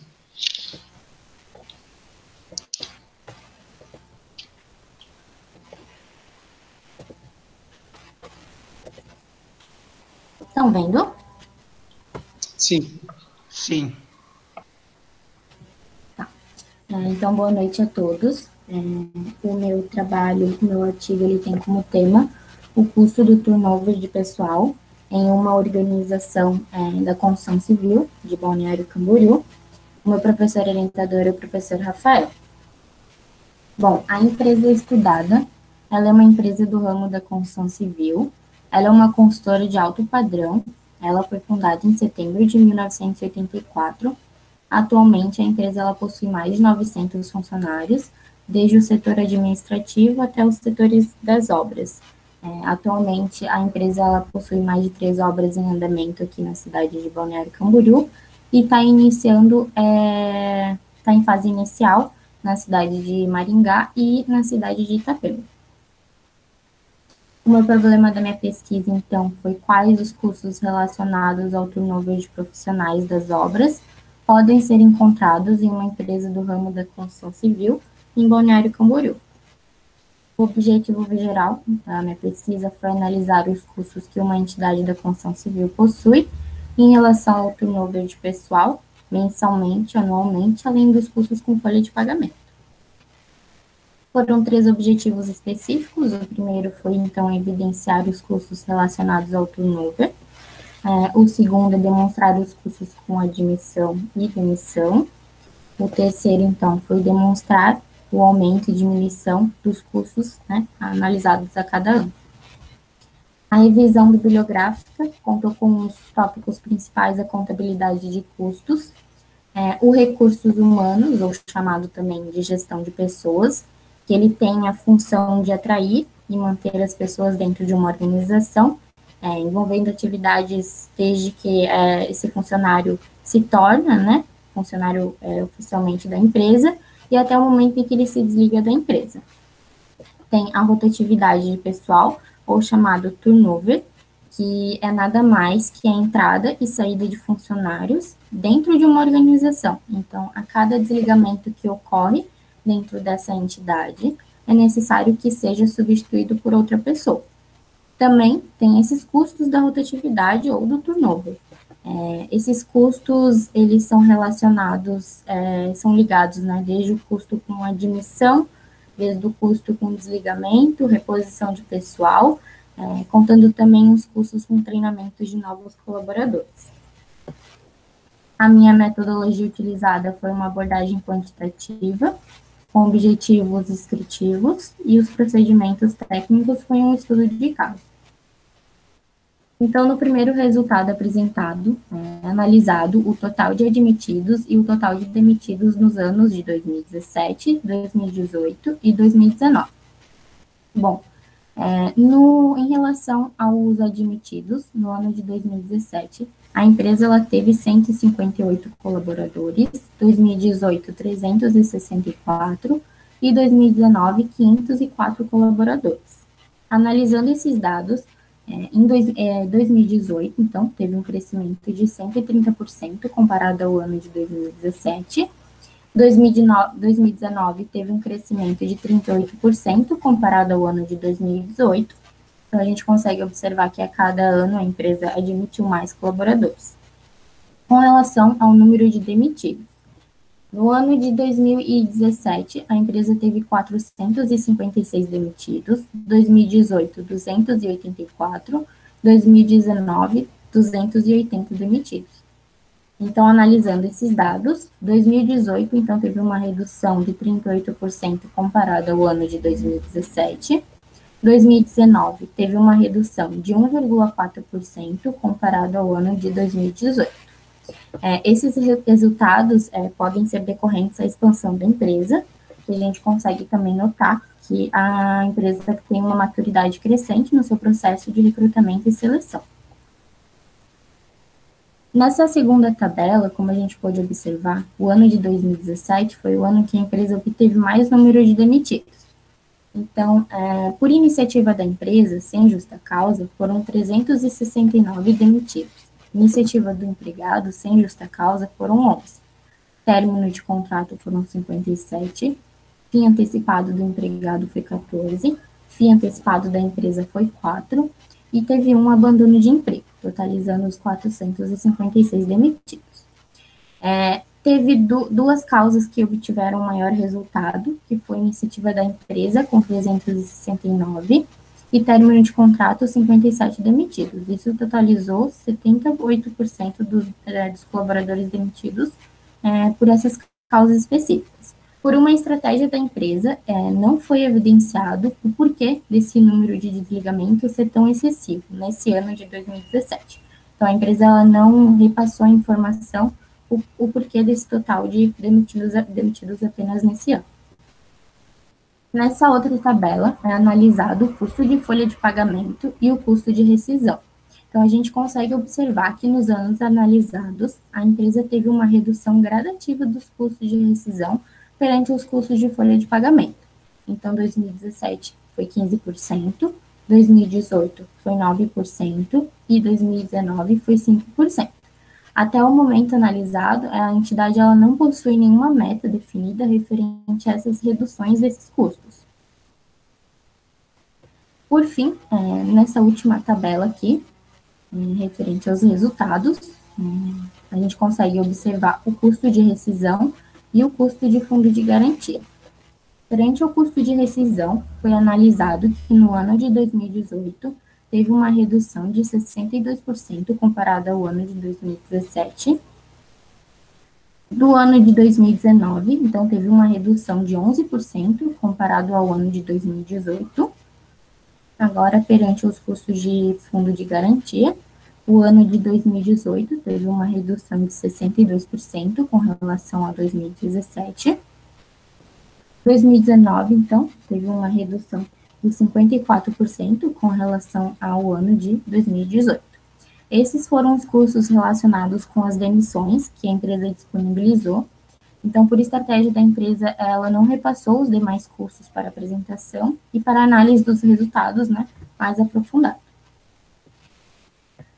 Concluo, então, consegui observar que os custos com demissões, eles foram bastante elevados na empresa estudada, porém, o número de demitidos, ele teve uma redução considerável a cada ano. Então, a gente consegue observar que a cada ano a empresa demitiu menos e aumentou o seu número de admitidos conforme os anos analisados.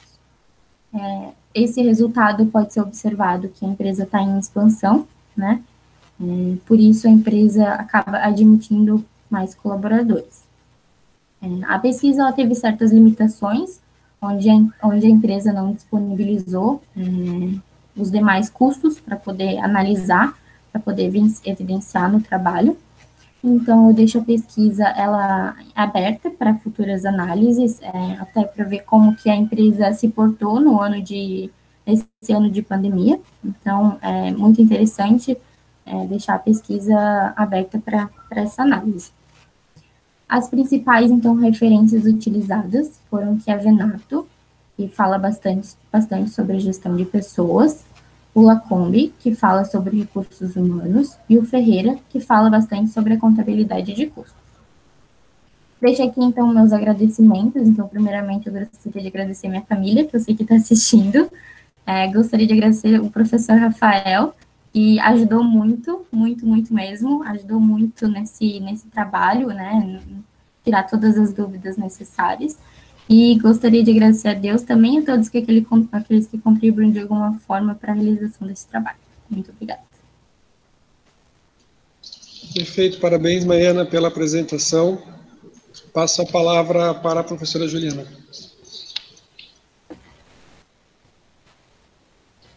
Professora Juliana, nós estamos com falha no som. Não, Goiman, é que eu esqueci de ligar o som. Pessoal, a idade é uma coisa terrível, viu? Bom, voltando, parabéns, Maiana, pelo trabalho. Trabalhar normalmente com curso relacionado a pessoas é sempre complicado, né? Pelo fato de que às vezes tem uma repetição muito grande, às vezes gera uma desmotivação, mas eu achei muito legal a apresentação do tema que você deu, ficou bacana. Eu só queria saber mais da empresa, porque eu sou de Maringá, fiquei curiosa, mas tranquilo, meus parabéns, ótimo trabalho aí. Obrigada. Passa a palavra para o professor Rafael. Legal. Maiana, novamente, né, quero te parabenizar pelo trabalho. Nessa noite de hoje, nós estamos tendo, né, excelentes trabalhos. Realmente foi um prazer muito grande, né, ter tido a oportunidade de ser orientador de cada uma de vocês. Seu trabalho ficou muito bacana, parabéns, né, e como acadêmica também foi uma pessoa extremamente dedicada e tenho certeza do teu sucesso profissional, tá bom? Parabéns mais uma vez. Eu não vou passar a palavra para agradecimentos, né, porque a gente já teve a questão dos agradecimentos, mas passo a palavra, né, caso queira fazer alguma consideração final, deixo à disposição. Não, muito obrigada a todos. Obrigada, professora Juliana, que lá no começo foi você quem deu a ideia do tema. Então, agradeço muito, porque eu estava bem perdida. Mas muito obrigada ao professor Rafael também, que ajudou bastante. Obrigada, boa noite. Obrigado. Professora Juliana, passo a palavra para a professora para presidir a próxima banca. Perfeito, obrigado, professor Rafael. A Jaqueline está por aí? Sim, professora, estou. Menina, acho que tão preocupada que eu não vi seu nome ali, eu falei, senhor, vou infartar. Pois então, né, prof, eu passei e-mail para você, para o professor Rafael, até que eu tive que passar para o professor Aloysio para saber que horário que era a minha banca, porque eu não sabia nem o horário, nem quem presidia a banca, nem nada. Estava mais perdida do que... Que engraçado. Eu sabia que esse é o problema do online, às vezes a gente passa a informação, acha que disseminou para todo mundo, mas às vezes pode acontecer isso, fica tranquila. Verdade, mas nos medos deu tudo certo, graças a Deus. Que bom. Quando você tiver à vontade, Jaqueline. Deixa eu só colocar aqui.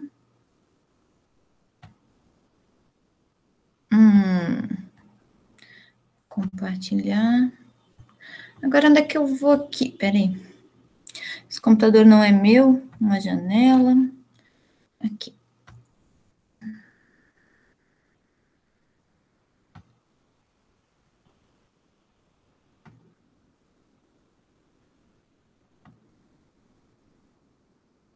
Estão conseguindo ver, prof?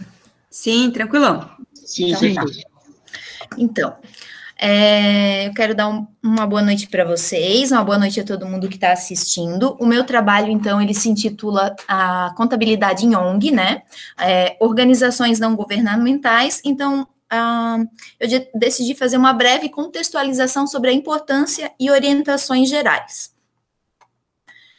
Então, o roteiro desse trabalho, desta noite, então, ele será presidido pela introdução, objetivo, justificativa, uma metodologia, a revisão bibliográfica, o resultado, a conclusão e as referências. Bom, a gente sabe, né, que a contabilidade é utilizada como ferramenta de gestão nos órgãos do setor público, privado e terceiro setor. Então, o terceiro setor, ele desenvolve principalmente atividades que atendem às necessidades humanas, né? Sendo apoiado pelo Estado ou com o intuito de mobilizar ações para conseguir doações ou contribuições, né? A fim de alcançar seus objetivos reais. O objetivo do meu trabalho, ele se deu, então, em avaliar a importância da contabilidade em organizações não governamentais, com uma ênfase nos principais procedimentos para a abertura de uma ONG e os respectivos processos contábeis. A justificativa, então, se justifica pela importância do tema, né, em relação à necessidade de profissionalização da gestão em todos os setores da comunidade, bem como conhecer os trâmites voltados à constituição dessa modalidade de empresa. A metodologia aplicada, então, foi feita através de uma revisão bibliográfica narrativa. O método utilizado foi o qualitativo descritivo, através de livro, periódicos, jornais, artigos impressos e eletrônicos, né? O uso de conceitos, então, voltados à contabilidade em organizações sem fins lucrativos, e buscou-se, né, apresentar os conteúdos pertinentes ao conhecimento dessa organização, bem como a existência de suas práticas contábeis. Então, a revisão bibliográfica, então, a existência das práticas de contabilidade em organização sem fins lucrativos. As normas de contabilidade nas entidades brasileiras sem fins lucrativos, né, no âmbito das demonstrações financeiras, foram aprovadas através da Resolução 1409 de 2012, emitida pelo CFC. Então, essas normas são obrigatórias, elas possuem diretrizes, como, por exemplo, a verificação de registros contábeis, que evidencia as contas de receitas e despesas, com e sem gratuidade, identificadas pelo tipo de atividade. Então, existe uma grande necessidade de realização com maior revisão nas demonstrações contábeis do terceiro setor.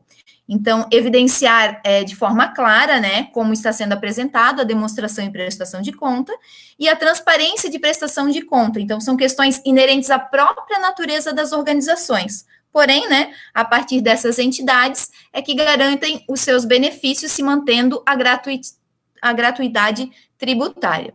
Então, as entidades do terceiro setor, elas precisam relatar o seu saldo patrimonial dentro do exercício, realizar as demonstrações de fluxo de caixa, detalhando as arrecadações e saídas dentro de cada período. Inovam, né, agora com as apresentações de vídeos, imagens, né, que servem também para justificar a maneira como o dinheiro é arrecadado e investido. As ONGs, então, foram expandidas na década de 80, com o ITG 2002. Então, essas empresas passaram a ser denominadas organizações de sociedade civil, que defendem os direitos humanos. Como nas demais entidades, né, a contabilidade do terceiro setor precisa, acima de tudo, responder aos órgãos governamentais, pois as informações contábeis já criadas atendem o propósito da organização, no que se refere à gestão. A contabilidade para as ONGs, ela precisa ser concisa e abrangente, e se justificando conforme as modificações dos gestores e dos atuais, numa abordagem das diversas áreas funcionais do mercado. Então, os quesitos para a criação de uma ONG, né?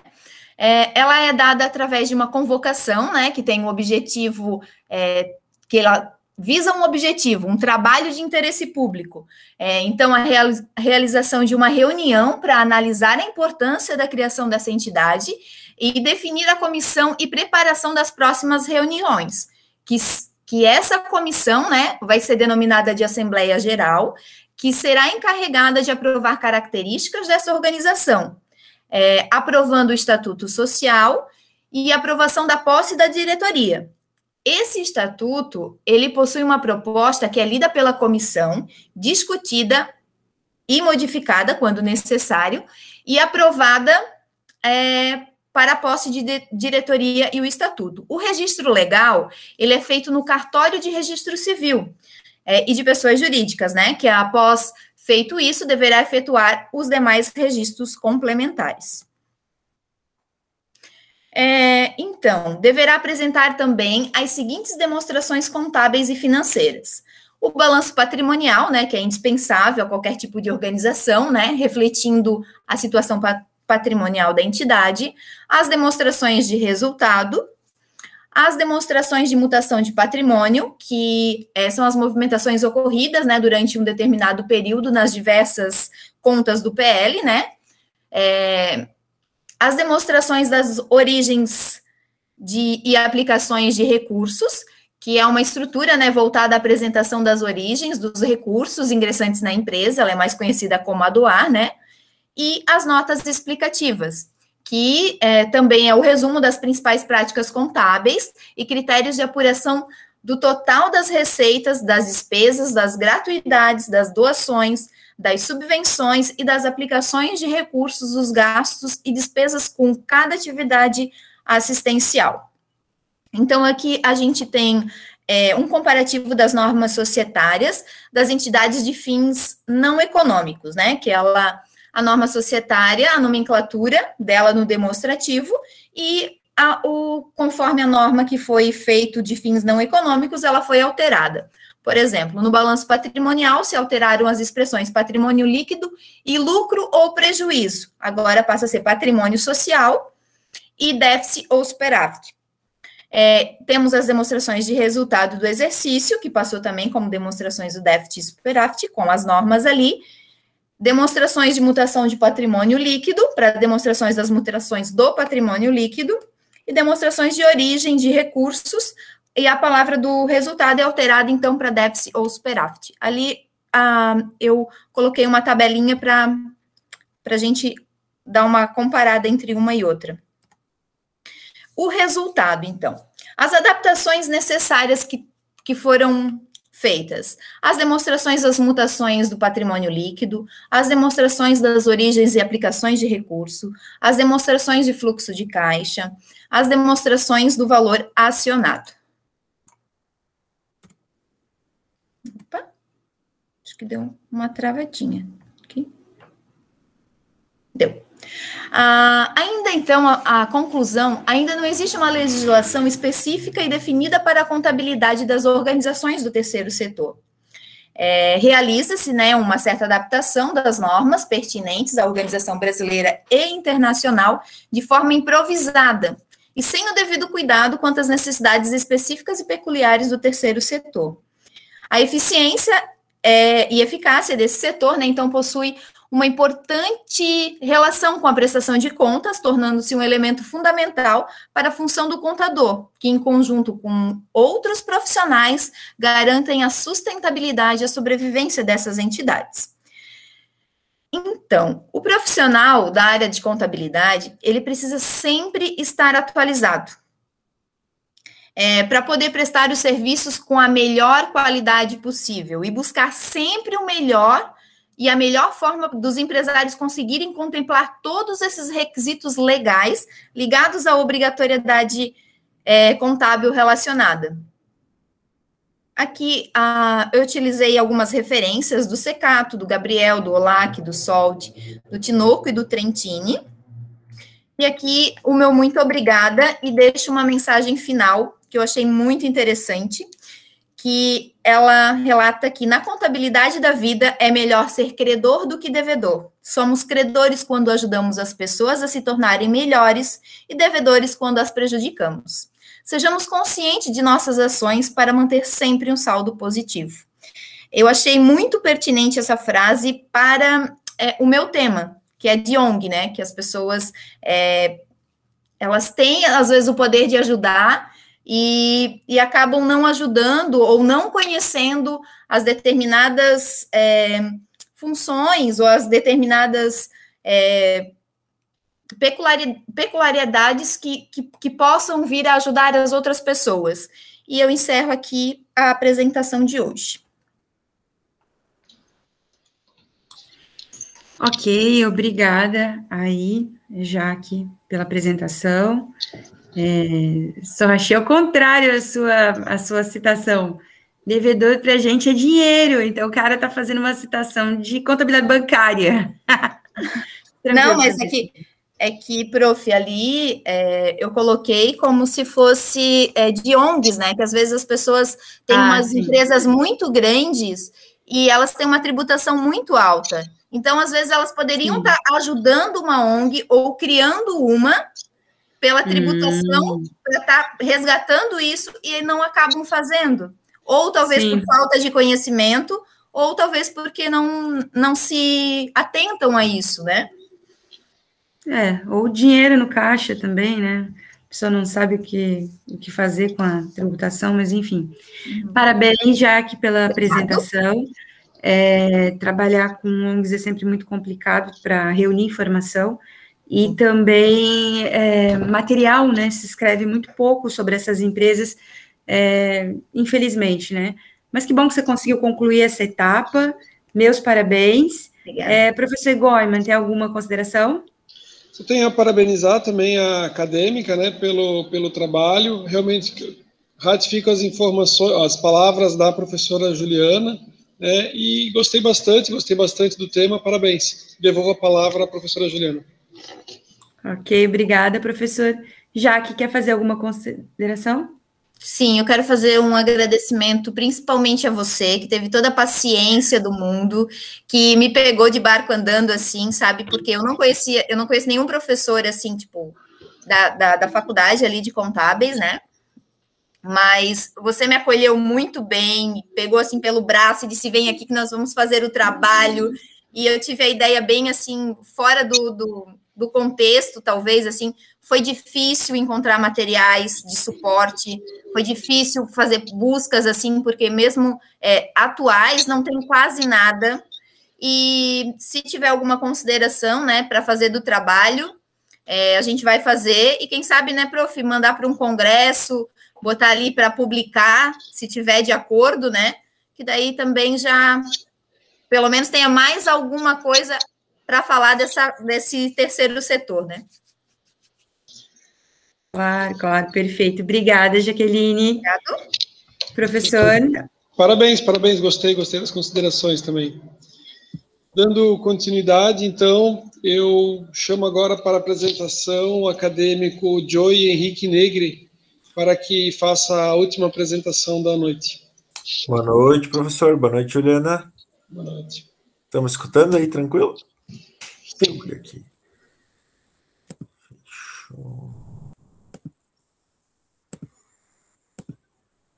Tá aparecendo a apresentação? Agora sim. Agora tá na tela inteira, né? Tá certinho aí? Tá sim, Joey. Fechou. Então, vou iniciar. O meu trabalho, ele é sobre os conhecimentos necessários para ingressar no mercado de capitais no Brasil, e o meu orientador é o professor Rafael. O problema da pesquisa é quais são os conhecimentos necessários para que o investidor ingresse no mercado de capitais brasileiro. Como eu atuo já há 3 anos em cooperativas de crédito, no mercado financeiro em geral, não especificadamente no mercado de capitais, mas no mercado financeiro em si, eu recebo muitas perguntas sobre como as pessoas gostariam e elas querem ingressar no mercado de capitais, investir em ações e tudo mais, e a partir disso eu montei o meu trabalho, no caso. O objetivo geral é compartilhar com os futuros investidores quais são os conhecimentos necessários para investir no mercado de capitais, o que eles necessitam entender, compreender, não é só, às vezes, entender o que é uma ação, né, tem que compreender a empresa, o macro todo da situação, e a partir disso, os objetivos específicos do trabalho foram apresentar a estrutura e a organização do mercado de capitais, como ele funciona, quem compõe ele, como ele é constituído, quais são as suas funções, né? Compreender as formas de alocação de capital, a partir disso, como a pessoa que está querendo investir, como que ela vai alocar, assim, em títulos, em ações, qual que é a função de cada um, quais as formas que tem, e aí compartilhar o conhecimento sobre o mercado financeiro, para que o investidor tenha acesso às informações que necessita para começar a investir. Que, como ele vai ter a compreensão, mas ele tem que ter a informação de diversos setores para ele compreender qual é o objetivo dele, qual é o objetivo da empresa para estar de acordo, digamos, ao que ele quer chegar. Aí a revisão bibliográfica do meu trabalho, eu trago as funções do mercado financeiro de capitais, que ali a função delas é captar recurso e se desenvolver, né, gerar riqueza e renda, o mercado de capital na relação internacional, Hoje em dia, com o mundo totalmente globalizado ali, eu trago também a questão de que não é o investidor estar informado somente no mercado nacional, é globalizado as informações que ele tem que ter, a questão do dólar também é muito influente nisso hoje. Aí as Só um empresas... minutinho, Joey. Mil desculpas te interromper, só que os slides não estão sendo trocados, tá? Sério? Ah, desculpa, eu não quis interromper porque ele estava na fala, a gente tinha feito já uma prévia, e num dia da prévia também tinha acontecido isso. Eu lembro. Eu estava esperando ele respirar para me falar. E daí a gente estava aqui, mas... eu fiz exatamente... Não, eu não fiz então, né, porque estava passando. Quando a gente foi fazer a prévia também aconteceu isso, professora Juliana. Deixa eu fazer assim, ó. Deixa eu ver. Vi que a Natália tinha mandado a mensagem lá para pedir para interromper. Eu pensei, vou aguardar o momento ideal. Deixa eu ver aqui se ele vai agora. Ele passou agora? Ele está naquela tela que não está mostrando a apresentação em si, ele está mostrando... Se for o caso, Joey, a gente pode fazer assim, ó, só quando... podemos deixar assim, e daí vai mudando ali o aqui ele muda para vocês. Agora sim, mas antes não. Antes acho que ele devia estar com a apresentação numa outra tela, e para nós estava a tela como se ela estivesse congelada. Então, aqui eu vou trazer só ali os slides, que foi o problema da pesquisa, o objetivo que eu estava mencionando, Sim. Os objetivos específicos, e aí eu estava aqui na revisão bibliográfica. Obrigado por terem avisado ali. Aí eu trago ali, vou dar continuidade, as empresas de capital aberto, né, as formas que elas ofertam ali para conseguir captar, que tem as ações e os títulos,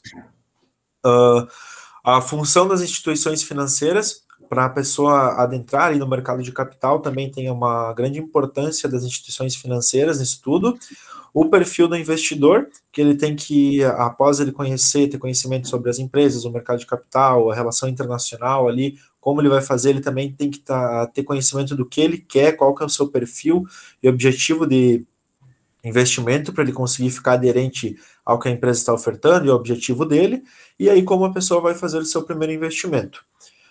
Aí os métodos foram quanto à abordagem, pesquisa bibliográfica, quanto aos objetivos, uma análise descritiva, e os procedimentos técnicos, pesquisa documental. Aí, após fazer a apresentação ali da revisão, eu trago ali os principais temas que a gente apresenta ali no texto, que é a hierarquia do sistema financeiro nacional. A pessoa tem que ter o conhecimento de como funciona tudo, e o sistema financeiro nacional, ele é constituído pelos órgãos normativos, ali que eles constituem e apresentam as normas que vão ser seguidas ali pelos investidores e quem está no mercado. Aí abaixo dele tem o Conselho Monetário Nacional, o Conselho Nacional da Previdência e o Conselho Nacional dos Seguros Privados. Todos esses, eles ditam as normas e as regras de como deve seguir o mercado para não ficar algo perdido ou sem ter uma regulamentação exigente em cima, né, que envolve o dinheiro ali, a economia toda. Aí, após os órgãos normativos, tem as entidades supervisoras, que é o Banco Central, a Superintendência de Seguros Privados, a Superintendência Nacional de Seguro Complementar, que é a Previc, ali das Previdências, e a Comissão de Valores Mobiliários, que atua diretamente ali na Bolsa de Valores, supervisionando. E aí, depois deles, os operadores em si, que são as instituições, os seguradores, os bancos de câmbio, as sociedades. Aí tem a questão da Bolsa de Valores propriamente dita, as sociedades resseguradoras, os fundos de pensão e por aí vai. É uma hierarquia que tem que ser respeitada. Ali a gente apresenta, às vezes, as pessoas chegam lá ou acham que é algo meio perdido, tem toda uma norma, quem supervisiona, quem está operando tem que ter, é bem regrado aí o negócio. Trago daí o funcionamento do mercado, que tem os compradores e os vendedores, que fazem girar a engrenagem. A partir disso, gira a engrenagem do mercado de capitais em si, que são os projetos, as empresas, a economia de forma geral, que acaba fazendo tudo isso existir, né, para eles conseguirem aportar. Aí, o mercado de capitais, em si eu faço a explicação ali no trabalho, que é o que, em geral, as pessoas têm muita dúvida de como ele funciona. Ele tem essa divisão, que tem o mercado primário, que o que seria, por exemplo, uma empresa, quando ela vai ofertar capital para captar recursos ali e se desenvolver, ela faz o chamado IPO, e a partir desse IPO ela capta os recursos para a empresa. Quem faz a compra dessas ações no IPO, ele está no mercado primário, né, pega a emissão de valores imobiliários no mercado de balcão ali, e aí a partir do mercado primário, eu, por exemplo, comprei lá uma ação do Itaú em um IPO, e eu paguei R$20 por ela, fiquei um determinado tempo ali, recebi meus dividendos, e agora eu tenho a ação, ela está valendo R$22, por exemplo, e essa ação eu quero repassar para frente, não quero mais fazer parte, não quero mais ser sócio dessa empresa, eu repasso ela no mercado secundário, que daí é a compra e venda livre ali no mercado de balcão e na bolsa também, é repassada entre os investidores os recursos. Aí tem a bolsa de valores, que é a compra e venda dos valores imobiliários, que eu expliquei ali, daí é feita as operações abertas a qualquer pessoa física, né? Hoje até a bolsa de valores ali já está superando os 3 milhões de CPFs nela. Aí tem o mercado de balcão, que são todas as compras e vendas fora da bolsa, e as operações só com corretora ou instituições financeiras, são as operações mais fechadas ali, né? Aí a partir disso que eu faço explicação de como é a hierarquia, que o mercado ele funciona como uma engrenagem, como ele adentra ali as formas de ação, a gente traz a questão do perfil do investidor, porque não adianta, às vezes, ele saber todo o funcionamento se ele não conhece a si próprio do que ele quer. Esse é o perfil do investidor, e toda vez que a pessoa vai fazer um investimento ali para fazer a compra de ação, adentrar no mercado de capital, ele faz uma pesquisa, que tem que ser feita, na verdade, a cada 2 anos, quando você está investindo, e ele te dá ali qual que é o teu perfil, se você é um investidor conservador, moderado ou arrojado. E a partir disso, tu responde questões como até se você já tem graduação, se você já tem investimentos, qual que é o seu conhecimento acerca da área, né? E a partir disso, tu consegue adentrar e investir. Por exemplo, se você fizer essa pesquisa e ele ficar ali na API, o perfil do investidor como conservador, o sistema das corretoras, dos bancos, eles nem liberam para você comprar ações, porque ações são compreendidas como os ativos mais arriscados que tem, né? Tu está diretamente ligado a uma empresa hoje ali. Aí tu tem que investir em outros tipos de ativos, no caso, renda fixa, coisa mais garantida. A partir dessa premissa, que você conhece o mercado, conhece o seu perfil, realizando o primeiro investimento, a pessoa tem que realizar a abertura de uma conta em uma corretora ou banco, né? Realizar a sua API para identificar o seu perfil ali, se ele vai ser conservador, moderado ou arrojado, para conseguir adentrar no mercado, e ela vai analisar a empresa e o setor que está aderente ao seu perfil, e objetivo para iniciar um investimento. Aí ela vai saber ali o teu perfil, ela tem que estudar uma empresa, por exemplo, mais segura, que nem uma hidrelétrica, às vezes, que é algo que vai te pagar dividendos mais consistentes, não vai ter uma volatilidade tão grande, é um determinado de perfil. Outra pessoa quer investir em empresas startups ali que estão começando, já outro perfil, e aí ela vai analisar a empresa, o mercado, como está o setor para conseguir adentrar. Após toda a apresentação, a gente conclui que é necessário que o investidor, então, ele tenha toda a base de conhecimento, ele mesmo vá atrás disso, busque, estude, e que fica notório que ele tem que estar aprofundado em diversas áreas, como a bolsa de valores, ter muitas noções da economia, formas e empresas pelos quais as empresas estão ofertando capital, para o investidor ver se está coerente com ele, e aí sim ele vai conseguir ter, digamos assim, sucesso no que ele está querendo e não vai depender somente de opiniões de outras pessoas, porque também acontece muito, às vezes, abrir a conta numa corretora ou ali em uma instituição e está, digamos, um pouco casada a questão da venda de determinado ativo ou determinado produto. Então, a gente conclui que a principal premissa para o investidor é ele se basear em conhecimento próprio, através ali da internet, livros e tudo mais, para conseguir investir com assertividade. Aí, as referências principais que eu utilizei foi Fama, Fonseca, Nike, Yayama e Santos, e com isso eu concluo o meu trabalho. Perfeito, parabéns, Joey. Passo a palavra para a professora Juliana para suas considerações. Oi, Joey. Primeira coisa que eu quero dizer é que nós não somos parentes. Aquela dúvida de sempre. Sempre gera dúvida. Bom, meus parabéns pelo trabalho, pela apresentação. Dá para ver que vocês tiveram cuidado na hora de elaborar aí os dados, de colocar eles, ficou muito legal. Também é um campo que eu vejo muito pouca publicação, tá? Então, realmente, eu gostei muito do seu trabalho e meus parabéns a você, Joe, e a orientação do professor Rafael. Obrigado, Juliana. Obrigado. Então, obrigado, professora Juliana, pelas considerações. Eu parabenizo, né, o Joe pelo trabalho. Ao longo do... O bacana da graduação é que você tem a oportunidade, né, às vezes, de lecionar uma disciplina bem no comecinho, quando o acadêmico está iniciando. O Joe é um profissional que já trabalhava, né, numa cooperativa de crédito, ele foi escalando profissionalmente. Eu tenho tido a oportunidade, claro que em poucos momentos, né, ainda mais com pandemia, mas a gente teve a oportunidade de se encontrar algumas vezes, e eu vejo que é um profissional que está crescendo bastante, né, que conhece sobre o assunto, por isso que ele falou com tanta propriedade, viu? Apesar de a gente não conseguir visualizar, né, o slide no começo, mas sem problema, acredito que não vai ter prejuízo para ti em relação à apresentação. Mas dá para ver que domina o assunto, tem a certificação, CPA 10, já não sei se já tem a 20, e assim está evoluindo, e é por isso que ficou uma apresentação tão bacana. Parabéns mais uma vez pelo seu trabalho, e passo a palavra para as suas considerações finais e agradecimento. Obrigado, professora Juliana, ao professor Rafael aí, principalmente por toda a força e agilidade que tu me deu, foi bem importante teu suporte também. É isso aí, obrigado. Perfeito. Posso pedir só uma coisa? Claro. Será que a galera aceitaria abrir a câmera só um pouquinho para a gente tirar uma foto? Legal. Isso vai ficar bacana. Legal, professora. Hein, galera? Só um pouquinho. Opa. Então, esses são os meus colegas? nem lembro mais. Peraí, deixa eu achar Show.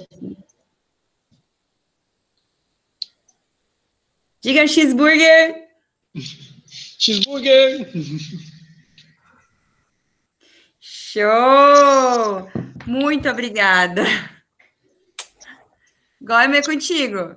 Perfeito. Então, quero agradecer a presença de cada um de vocês na nossa noite de hoje. As socializações foram muito bacanas, os trabalhos foram excelentes. Na semana que vem, no dia 9, teremos mais socializações, serão divididas em 2 salas, né, tendo em vista a quantidade de acadêmicos. Peço, né, para que vocês, né, prestigiem os colegas também, acompanhem as socializações, tenho certeza que será de grande valia e aprendizado. Então, dou por encerrada, né, a socialização no nosso dia de hoje, dia 2 de julho de 2021, e solicito para a professora Juliana, se ela quiser fazer mais algumas considerações, se não, depois para terminar a nossa gravação. Obrigado, pessoal. Ok, só lembrando que depois os orientadores vão mandar para vocês as notas através do professor Goima, e a gente vai mandar ainda hoje um e-mail de aprovação ou não, ok? Se alguém... Uma boa noite a todos e obrigada aí pela participação. Valeu, pessoal. Boa noite. Boa noite. Valeu, professores, muito obrigado pela colaboração de vocês aí, uma boa noite, bom final de semana a todos.